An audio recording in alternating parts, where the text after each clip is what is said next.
We're going to spend a little time today talking about selling insights to marketing. So in order to facilitate that, I have not only brought along my handy drink, because remember, we think and drink from home, but I've also asked a couple of my trusted colleagues who know basically everything there is to know about marketing to join us today.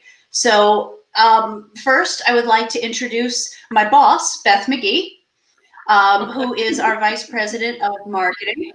And after that, then Dina Otero, who's been with us before, we talked about our book recommendations. So Beth, you can tell us just a bit about yourself? Sure. So I have been with Confirm It for 8 years and recently have been asked to head the department. So I'm really happy about that and looking forward to all the great things we're going to do as a team. I live in Charlotte and I have 2 kids, 6 and 3, and we just added a Chihuahua named Margarita to the mix. So she'll be with us. I got my wine in my Confirm It mug, so I'm ready to go. Excellent.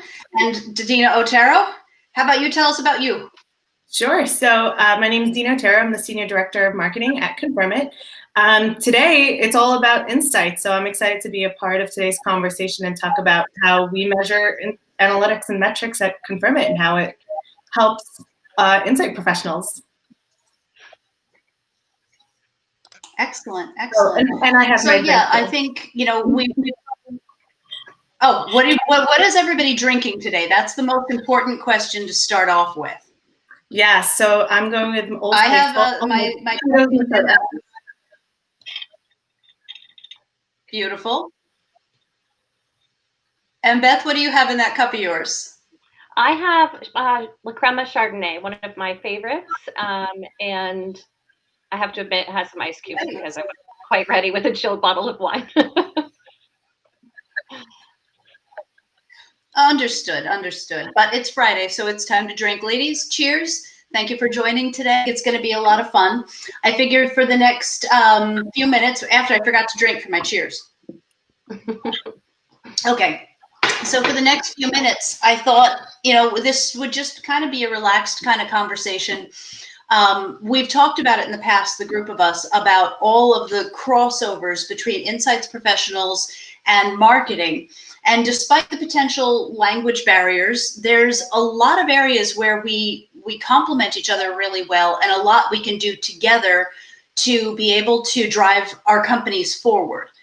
So I kind of wanted to spend a little time today talking through some of those areas, some of those things where we can work together, how marketing can complement insight professionals, how insight professionals complement marketing, and how we can kind of use each other in a good way in order to drive our own objectives forward. Because I think that, whether you're in market research or you're in customer experience, the marketing team is a pretty strategically important area of the business.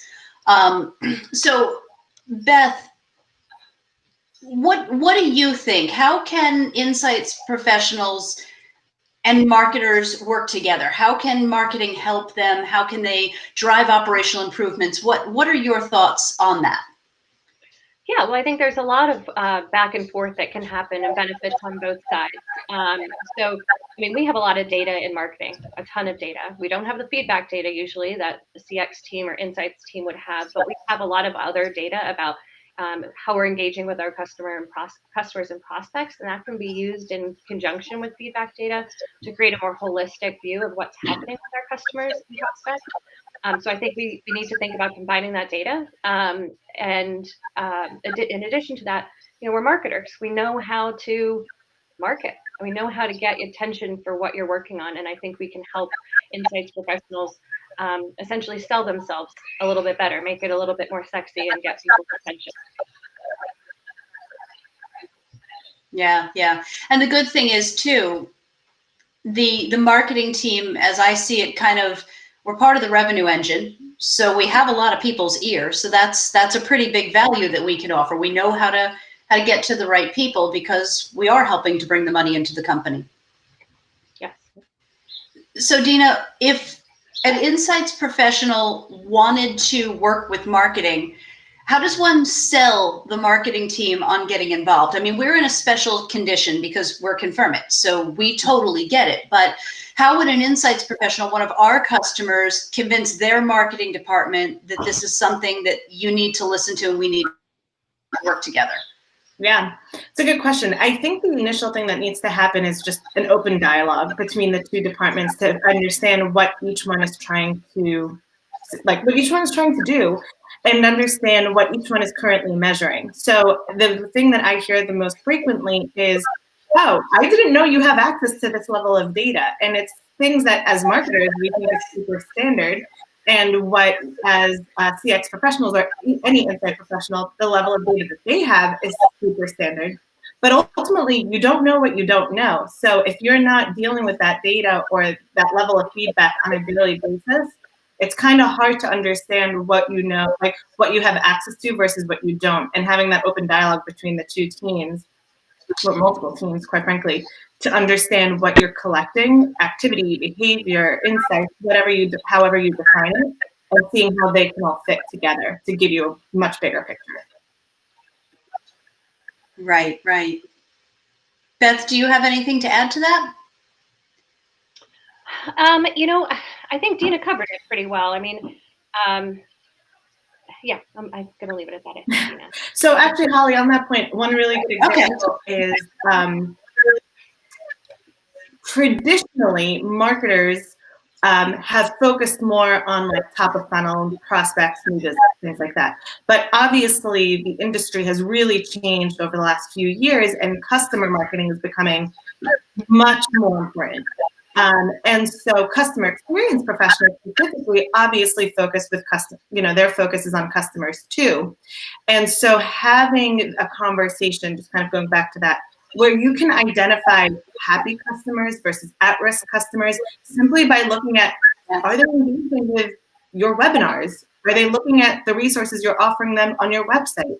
Are they opening those emails that you're sending them? Marketing is doing this on a day-to-day basis, and insights professionals may not have known that or even know that we have access to that. But that's just one way of flagging how happy an account can be or unhappy. I think to add to that, Right. Dina, sorry, I was tweeting earlier, so I was a little distracted. But the three of us have been talking a lot about kind of different applications for feedback technologies like Confirm It. And I think one of those, in addition to customer marketing, is partner marketing. You have to have a healthy and happy partner ecosystem to drive additional revenue and bring in new customers. So I think that's an important channel that many companies are not listening to in the traditional sense, and that we could be applying our CX principles to that, the partner piece as well. Mm-hmm. And suppliers go into that also. Yeah. Yeah. Especially considering that CX professionals have the skills to be able to help collect that additional feedback. So we've got the data, we know what the statistics look like, but the specific feedback from the people who are engaging with us, our customers, our prospects, our partners, etc. CX professionals and market researchers know how to get their feedback. And then when we pull that information together, it can provide just tremendous depth of insight into whether our programs are working, how we drive our programs forward, etc. So it's a great opportunity. But there were a couple things here that I'll throw it out to. Maybe Beth, you can start us off, and Dina, if you want to jump in too. I think two bits to this. One is, Dina, you were talking about top of funnel and things like that. And the way I see it, and maybe I'm wrong, but the way I see it is there's a language barrier between between your insights pros and your marketing pros that may be the thing that's kept us apart for so long. Mm-hmm. How do we get over that? How do we learn to work beyond the language barrier, speak the same language so that we understand how insights and feedback can feed into that top of funnel or whatever the case may be? How do we bridge that gap? Yeah, I mean, it's the old silo question, right? It's difficult to break down, historic feelings and, ways of working and thinking. But I think it always helps to have a win. So you get one win under your belt, one success, and the rest will come. So maybe find a partner. If you're in marketing, find a CX partner. If you're in CX, find a friendly person in marketing, and find something small that you can accomplish together that demonstrates the value to the rest of the organization, so that not only do the rest of the marketers and rest of the insights professionals want to get on board, but actually other departments may see the value in partnering with the insights teams and want to join with them more. And naturally, you'll get more and more successes, more and more attention in the organization, and hopefully that leads to influence and the ability to prove ROI, which I know we've all been struggling with on the insight side of things. Yeah, definitely. So one of the things that we've mentioned before, and Dina, I hope maybe you can kind of dive into it. We were talking about like what the benefits of working with marketing are, and one of them is that they can help you kind of position your insights to the rest of the organization and drive forward the idea of the value that you're providing back to the organization, while of course you're providing value into marketing as well. But again, this is one of those things where we've got a language barrier. Can you perhaps explain positioning for us? What does it mean to position something?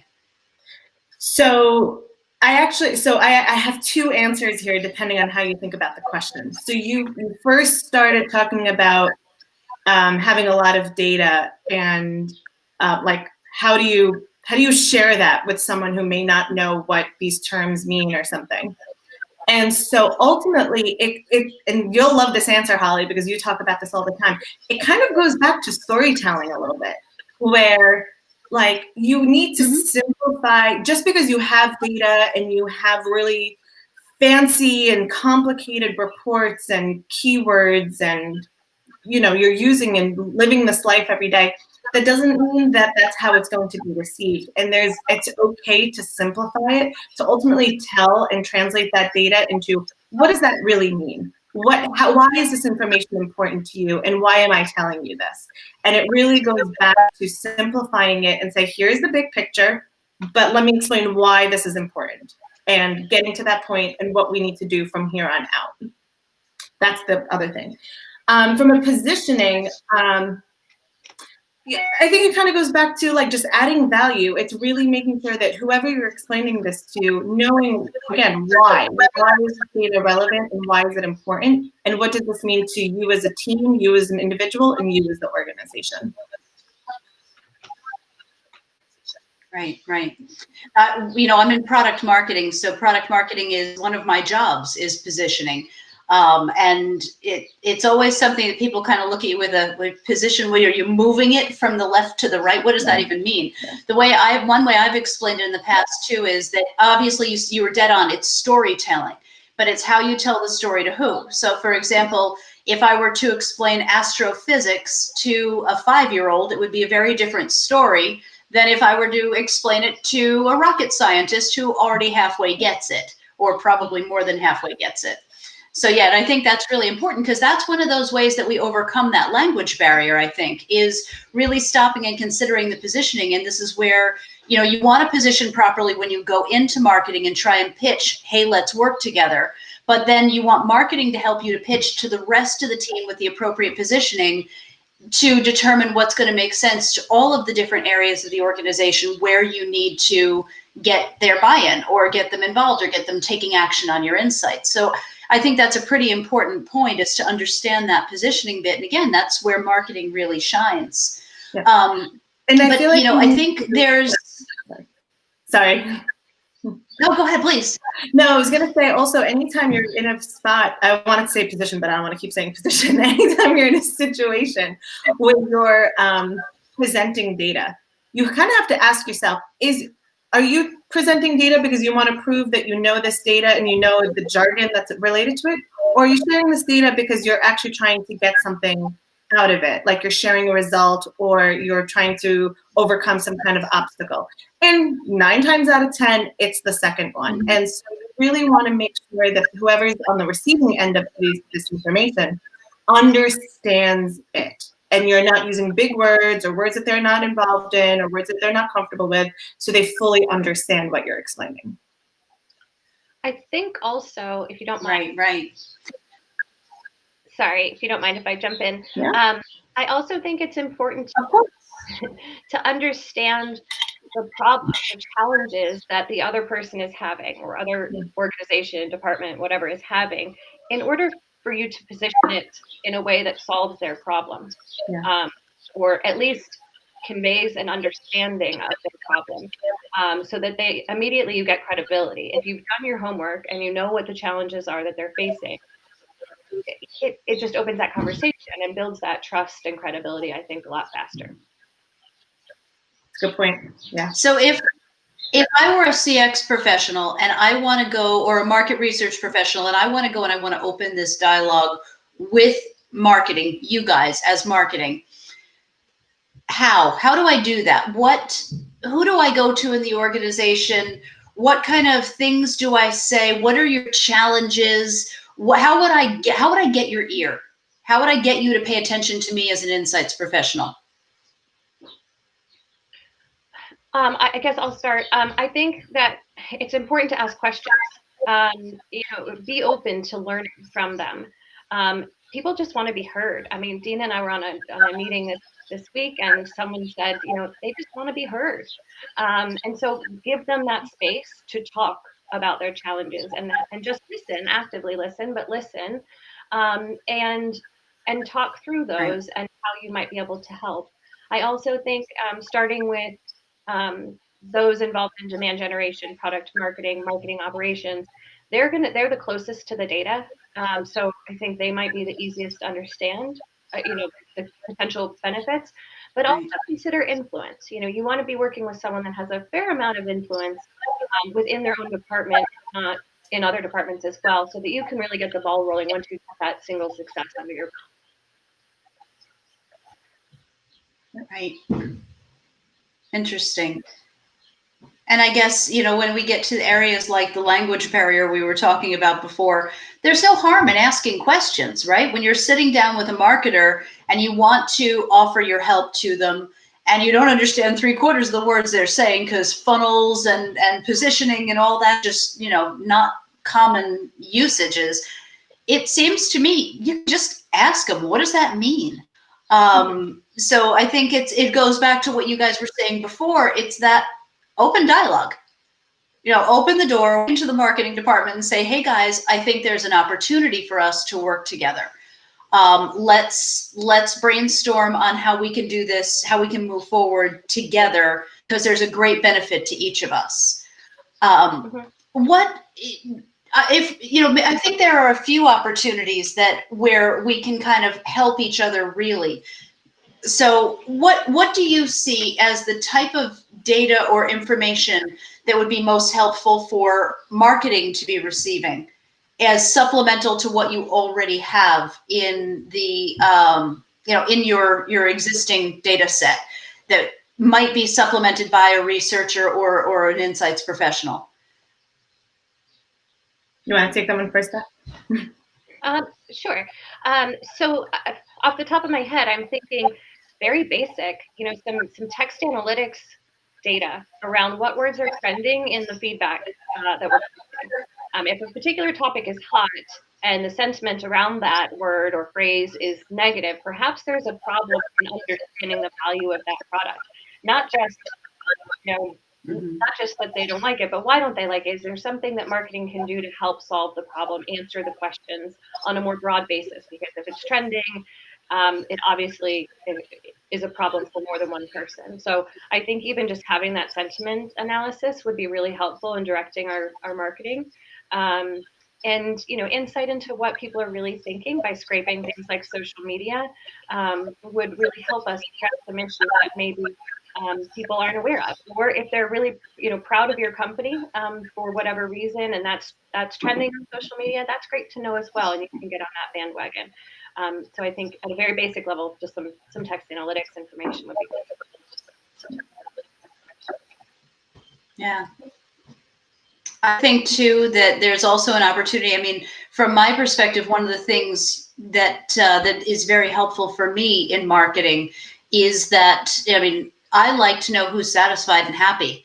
Those people for me equate to word of mouth advertising. They are people who I'm hoping are going to give us a testimonial that we can use on our website. So those are very valuable pieces. So that whole customer experience bit is very important to us as well. And if we're looking into bigger, deeper research, that gives us the opportunity to do things like exploring new markets or identifying if we're hitting the right targets that we're trying to aim for. So I see tremendous opportunities, but it's a matter of starting that dialogue and understanding the differences in where we each provide value to each other. So we are getting up on our 20-minute-ish mark, which is where we were trying to limit. Any closing thoughts? I have one more thing I want to add to Beth's comment about sentiment and just happiness level within a specific account.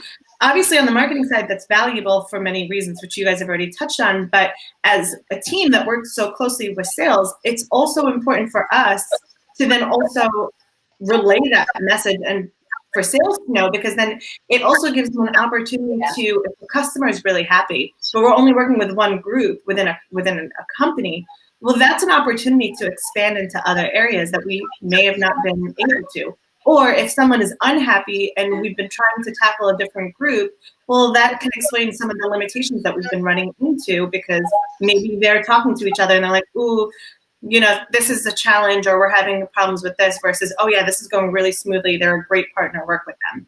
So that also helps on a sales perspective, which, right, you know, obviously helps marketing as well. I was just thinking of a use case or an example that we actually experienced at Confirmit, where we brought data together, marketing data and feedback data, and that is for our account health offering. So that the insights team came to us and said, you know, we're trying to bring in some marketing engagement data to develop this at-risk score, you know, how at risk is a particular account. And they're like, do you have anything like that? Heck yes, we have a whole score already built. All you have to do, that score pulls in all the engagement data you're talking about. You just need the one score. We've done the hard work for you. And they could not believe that they had this data at their fingertips the whole time. So that's one of those wins, that if you can demonstrate that to the rest of the organization and get people talking about it, you can really take this further. Yeah. So there are tremendous opportunities by just sitting down and having a conversation with marketing, both in terms of the data they already have, what you can do to supplement that data and fulfill some of their needs in order to ultimately drive improved ROI for your program, which I think is really the key. You were saying that at the beginning, Beth, that there is a struggle with return on investment with insights, because you don't know about how you failed, and improvements aren't always so obvious in terms of actual dollars and cents. It can be very hard to pin all that together if you're not following the dots properly. So ROI is a challenge for every insights professional. But now we're looking at a team who are pros at linking that ROI, knowing where that money's going, knowing what kind of benefits are coming, and they've got that data and they know how to position you properly. And get your message of, you know, the importance of insights out to the rest of the organization. So this just seems like, honestly, it seems like a match in heaven. Insights pros and marketing working together if they just talk. Yeah.